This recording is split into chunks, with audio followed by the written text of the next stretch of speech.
প্ৰথমতে নমস্কাৰ জনাইছোঁ সকলোকে। মই এই অনুষ্ঠানটোত আগতেও আহিছোঁ, প্ৰথম যেতিয়াৰ পৰা আৰম্ভ হৈছে এইটো পঞ্চম বাৰ্ষিক এইটো আয়োজন।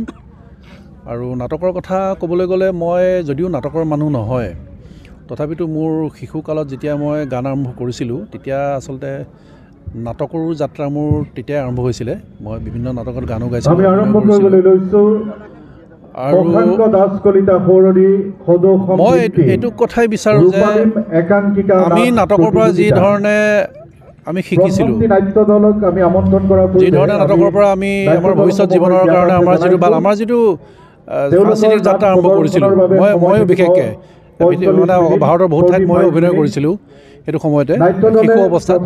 গতিকে এইটো এটা যিটো আন্দোলনটো আচলতে মাজতে অকণমান ইয়াৰ যিটো আমি কওঁ ইয়াৰ যিটো ইণ্টেনচিটিটো তীব্ৰতাটো অলপ কমি গ'লেও মই অলপ দেৰি আগতে ৰবিজিতা গগৈৰ লগতো কথা পাতিছোঁ। এতিয়া আকৌ নতুনকৈ এটা আন্দোলন আৰম্ভ হৈছে খুব সুন্দৰকৈ, বিভিন্ন ঠাইত এতিয়া প্ৰতিযোগিতাবিলাক আৰম্ভ হৈছে। আৰু যদিও একাংকিকা নাট প্ৰতিযোগিতা হৈছে, তথাপিতো তেওঁলোকে প্ৰফেশ্যনেলিও এটা এংগল দৃষ্টিকোণ এটা দি পেলাই বহুতে প্ৰতিযোগিতা পাতিছে। এইটো এটা খুব ভাল লক্ষণ।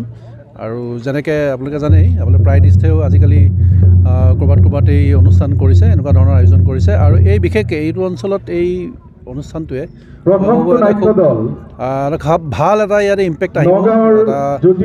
বিশেষকৈ ইয়াৰ যিসকল উঠি অহা ল'ৰা ছোৱালী আছে, শিল্পী কলাকুশলী আছে, তেওঁলোকৰ কাৰণে ই এটা মই ভাবোঁ এটা আশাৰ স্বৰূপ হ'ব। আৰু ইয়াৰ পৰাই তেওঁলোকে আধাৰ হিচাপে হ'লে তেওঁলোকে আগবাঢ়ি যাব আৰু একোজন ভাল শিল্পী হ'ব পাৰিব। আৰু এইটো আন্দোলনটো চলি থাকক, মই মনে প্ৰাণে বিশ্বাস কৰোঁ। কাৰণ একাংকিকা নাটকৰ এটা বিশেষ বেলেগ এটা মাত্ৰা আছে।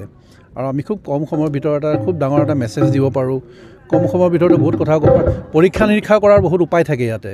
গতিকে সেইটো ফালৰ পৰা বিচাৰাটো খুব প্ৰয়োজনীয় কথা, আন্দোলনটো চলি থকাটো।